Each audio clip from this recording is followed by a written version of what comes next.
തുലാമാസ ഷഷ്ടി നമ്മൾ വളരെ വിശേഷമാണ്. തുലാമാസത്തിൽ ശുക്ലപക്ഷത്തിൽ വരുന്ന ഷഷ്ടി.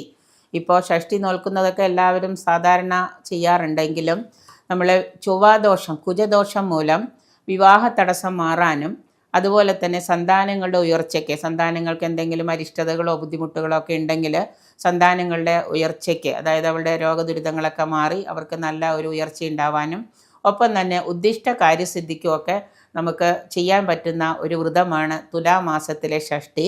ഈ തുലാമാസത്തിലെ ഷഷ്ടി ഈ വർഷം വരുന്നത് നവംബർ 7-ാം തീയതിയാണ്. തുലാമാസ ഷഷ്ടി വരുന്നത് നവംബർ 7-ാം തീയതിയാണ്. അപ്പോൾ അതുകൊണ്ട് തന്നെ നേരത്തെ നമ്മളത് മാർക്ക് ചെയ്ത് വെച്ച് നവംബർ 7-ാം തീയതി തുലാമാസ ഷഷ്ടി എടുക്കാം. ഏതെങ്കിലും ഉദ്ദിഷ്ട കാര്യസാധ്യമോ ചൊവ്വാദോഷം മൂലം വിവാഹം തടസ്സപ്പെടുന്നവരോ അല്ലെങ്കിൽ സന്താനങ്ങളുടെ ഉയർച്ചയ്ക്കോ സന്താനങ്ങളുടെ ബാലാരിഷ്ടതയൊക്കെ ഉള്ളവർ ഈ ഷഷ്ടി നോൽക്കുന്നത് വളരെ വിശേഷപ്രദമാണ്. അതായത് സൂര്യോദയാൽ പരം, അതായത് സൂര്യൻ ഉദിക്കുന്ന ആ സമയത്ത് 6 നാഴിക എങ്കിലും കിട്ടണം. ഷഷ്ടി ഉള്ള ദിവസമാണ് നമ്മൾ ഷഷ്ടിയായിട്ട് ആഘോഷിക്കുന്നത്. സൂര്യോദയാൽ പരം 6 നാഴികയുള്ള ദിവസമാണ് ഷഷ്ടി ആഘോഷിക്കുന്നത്, ഷഷ്ടി വ്രതം എടുക്കുന്നത്. വെളുത്ത പക്ഷത്തിലെ തലേ ദിവസം പഞ്ചമി നാളിൽ, വെളുത്ത പക്ഷത്തിലെ പഞ്ചമി നാളിൽ, അതായത് തലേ ദിവസം, ഷഷ്ടിയുടെ തലേ ദിവസം പഞ്ചമി നാളിൽ നമ്മൾ ഒരു നേരം മാത്രം അങ്ങനെ ഷഷ്ടി എടുക്കണമെന്നുള്ളവർ ഓടി വന്നിട്ട് അന്ന് ഷഷ്ടിയുടെ അന്നേ ദിവസം രാവിലെ ഷഷ്ടി എടുക്കാൻ നിൽക്കരുത്. ചെയ്യേണ്ടത് തലേ ദിവസം പഞ്ചമി നാളിൽ ഒരു നേരം മാത്രം ആഹാരം, അരിയാഹാരം ഒരു നേരം മാത്രം കഴിക്കുക.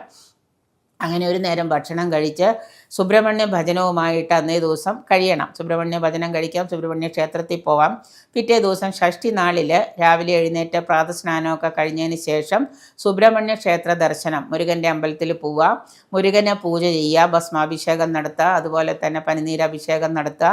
ഏറ്റവും കൂടുതൽ മുരുകൻ ഇഷ്ടപ്പെട്ട, സുബ്രഹ്മണ്യൻ ഇഷ്ടപ്പെട്ട അഭിഷേകങ്ങളാണ് പഞ്ചാമൃതം, പനിനീര്, ഭസ്മാഭിഷേകമൊക്കെ, കളഭാഭിഷേകമൊക്കെ. ഇതൊക്കെ നടത്തിയതിന് ശേഷം ഉച്ചയ്ക്ക് നമുക്ക് വാരണ കഴിക്കാം. ഉച്ചയ്ക്ക് നമുക്ക് എന്താണ്, അമ്പലത്തിലെ പൂജയെല്ലാം കഴിഞ്ഞ് ഉച്ചയ്ക്ക് നമുക്ക് അമ്പലത്തിൽ നിന്ന് വെള്ളനേദ്യം വാങ്ങിച്ച് വാരണ കഴിക്കാം. അതായത് വ്രതം വീടാൻ സാധിക്കും. ഇത് ഉദ്ദിഷ്ട കാര്യസിദ്ധിക്ക്, ത്വക്ക് രോഗശാന്തിക്ക്, ത്വക്ക് രോഗമൊക്കെ കുറേ കാലമായിട്ട് എടുത്തിട്ട് മാറാത്തവർ, മരുന്ന് കഴിച്ചിട്ടൊന്നും മാറാത്തവർക്ക് ഇതുപോലെ കുറേ ഷഷ്ടിയൊക്കെ എടുക്കുക. പ്രത്യേകിച്ച് തുലാമാസ ഷഷ്ടിയൊക്കെ നോൽക്കുന്നത് അതിവിശേഷമാണ്. കൂടാതെ മംഗല്യ തടസ്സങ്ങൾ, ചൊവ്വാദോഷം മൂലം മംഗല്യ തടസ്സങ്ങളൊക്കെ ഉണ്ട്, പരിഹാരങ്ങളൊക്കെ ചെയ്തിട്ട് ഏൽക്കുന്നില്ലെങ്കിൽ ഈ അത് അമ്മയും മകളും ഒക്കെ ആണെങ്കിൽ അങ്ങനെയല്ല, മകന് വേണ്ടിയിട്ടാണെങ്കിൽ അമ്മയ്ക്ക് ചെയ്യാം. ഒപ്പം തന്നെ സർപ്പദോഷ ശാന്തി, സർപ്പത്തിൻ്റെ ദുരിതങ്ങളൊക്കെ വീട്ടിലുണ്ടെങ്കിൽ അതിന് വേണ്ടിയിട്ട്, അതുപോലെ നമുക്ക് എന്തൊക്കെയാണോ നമുക്ക് ചെയ്യാൻ ദോഷങ്ങളായിട്ടുള്ളത് അതിന് ഈ തുലാമാസ ഷഷ്ടി നോൽക്കുന്നത് നല്ലതാണ്.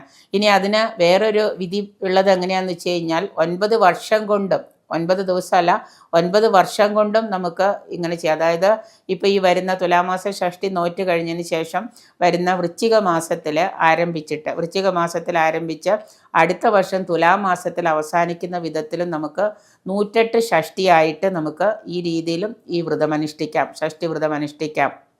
ഇപ്പോൾ ഒരു വർഷം നമ്മൾ അങ്ങനെ വ്രതം അനുഷ്ഠിച്ച് കഴിഞ്ഞാൽ നമ്മുടെ ചൊവ്വാദോഷങ്ങളൊക്കെ മാറി മക്കൾക്ക് വിവാഹാലോചനയൊക്കെ നല്ലത് വരും, വിവാഹം നടക്കുകയൊക്കെ ചെയ്യുമെങ്കിൽ ഒരു വർഷം ഒന്ന് ബുദ്ധിമുട്ടണമെന്നേ ഉള്ളൂ. അപ്പോൾ 9 വർഷം കൊണ്ടും നമുക്ക് അങ്ങനെ ചെയ്യാം. പിന്നെ എങ്ങനെയാണെന്ന് വെച്ച് കഴിഞ്ഞാൽ അതിപ്പോൾ 108 ഷഷ്ടിയാണ്. 9 വർഷം കൊണ്ട് നമുക്ക് 108 ഷഷ്ടി കിട്ടും. പിന്നെ ഒരു വർഷം, ഈ തുലാമാസം തൊട്ട് അടുത്ത തുലാമാസം വരെ ഒരു വർഷം വ്രതം നോൽക്കുന്നവരും ഷഷ്ടി നോൽക്കുന്നവരുണ്ട്. വേണമെങ്കിൽ അങ്ങനെയും നമുക്ക് ചെയ്ത് അവസാനിപ്പിക്കാം. എന്തായാലും ഈ 9 വർഷം കൊണ്ട് ചെയ്യുന്നവരെന്ന് പറയുമ്പോൾ ആദ്യത്തെ വർഷം നമ്മൾ ഒരു വർഷം ചെയ്തു, ഒരു വർഷം നമ്മൾ ഈ 12 ഷഷ്ടി നോറ്റ് കഴിയുമ്പോൾ എന്താണെന്ന് വെച്ച് കഴിഞ്ഞാൽ പാൽപ്പായസമാണ് നമ്മൾ ഹോമിക്കേണ്ടത്. രണ്ടാമത്തെ വർഷം നമ്മൾ ശർക്കര പായസമാണ് ഹോമിക്കേണ്ടത്. മൂന്നാമത്തെ വർഷം നമ്മൾ വെറുതെ വെള്ളം നിവേദ്യം, അതിൽ പായസം ഒന്നും ആക്കേണ്ട, വെറുതെ വെള്ളം നിവേദിക്കാം, വെള്ളനേദ്യം ആണ് നമ്മൾ, അത് ക്ഷേത്രത്തിലാണ് നമ്മൾ ചെയ്യിക്കേണ്ടത്. നാലാമത്തേതെന്ന് പറഞ്ഞാൽ അപ്പമാണ്. മുരുകന് നമുക്ക് സുബ്രഹ്മണ്യന് അപ്പം നേദിക്കാം. 5-ാമത്തെ വർഷം നമുക്ക് മോദകം നേദിക്കാം. മോദകം പറഞ്ഞാൽ അമ്പലത്തിൽ പറഞ്ഞാൽ അവരത് സുബ്രഹ്മണ്യന് നേദിക്കും. 6-ാമത്തെ വർഷം പശുവിൻ പാല് വെച്ച് നേദിക്കാം. മുരുകന് നമുക്കത് അഭിഷേകമായിട്ട് ചെയ്യാം. 7-ാമത്തെ വർഷം നമുക്ക് ഇളനീരാണ്, കരിക്ക്. 7-ാമത്തെ വർഷം ഇളനീര് നേദിക്കാം. 8-ാമത്തെ വർഷം നമുക്ക് പാനകമാണ് നേദിക്കുക. പാനകമാണ് നമ്മൾ 8-ാമത്തെ വർഷം നമ്മുടെ വ്രതം ചെയ്യുന്ന സമയത്ത് പാനകം നേദിക്കാം. 9-ാമത്തെ വർഷം നമുക്ക് 7 മണി കുരുമുളക് എടുത്തിട്ട് ചെയ്യുക. ഇങ്ങനെയാണ് പ്രസ്തുത വിധി പ്രകാരം നമുക്ക് ഷഷ്ടി 9 വർഷം കൊണ്ട് 108 ഷഷ്ടി എന്ന് പറയുന്നത്. ഇനി ഒരു വർഷം കൊണ്ട് നമുക്ക് അവസാനിപ്പിക്കണമെങ്കിൽ ഇപ്പോൾ ഈ ഒരു വർഷം നമ്മൾ ചെയ്താൽ നമുക്കിതെല്ലാം കൂടെ ചെയ്യാൻ പറ്റില്ല. അപ്പം നമ്മൾ എങ്ങനെയാണെന്ന് വെച്ച് കഴിഞ്ഞാൽ ഓരോ മാസം ഷഷ്ടി നോൽക്കുമ്പോഴും ഇതിൽ ഓരോ കാര്യങ്ങൾ ചെയ്താൽ മതി. പറഞ്ഞ മനസ്സിലായല്ലോ. 9 വർഷം കൊണ്ട് 108 ഷഷ്ടിയാണെങ്കിൽ ഓരോ ഷഷ്ടിക്കും ഓരോ വർഷത്തെ ഷഷ്ടിക്കും നമ്മൾ ഈ പറയുന്ന നേദ്യങ്ങളാണ് കൊടുക്കേണ്ടത്. 9ാമത്തെ വർഷം 7 മണി കുരുമുളകാണ് നമ്മൾ മുരുകനെ നേദിക്കേണ്ടത്. അപ്പോൾ ഈ തുലാമാസം തൊട്ട് നമ്മൾ വ്രതം എടുത്ത് അടുത്ത തുലാമാസത്തിൽ നമ്മൾ ഷഷ്ടി അവസാനിപ്പിക്കുകയാണ്. ഒരു വർഷം കൊണ്ട് നമ്മുടെ വിവാഹ തടസ്സങ്ങളോ ചൊവ്വാദോഷങ്ങളോ അല്ലെങ്കിൽ സർപ്പദോഷങ്ങളോ ത്വക്ക് രോഗങ്ങളൊക്കെ മാറണം എന്നാണ് വിചാരിക്കുന്നതെങ്കിൽ നമുക്കൊരു വർഷം കൊണ്ട്, ഇപ്പോൾ തിരക്കൊന്നുമില്ല, നമുക്ക് വളരെയേറെ സമയമുണ്ട്.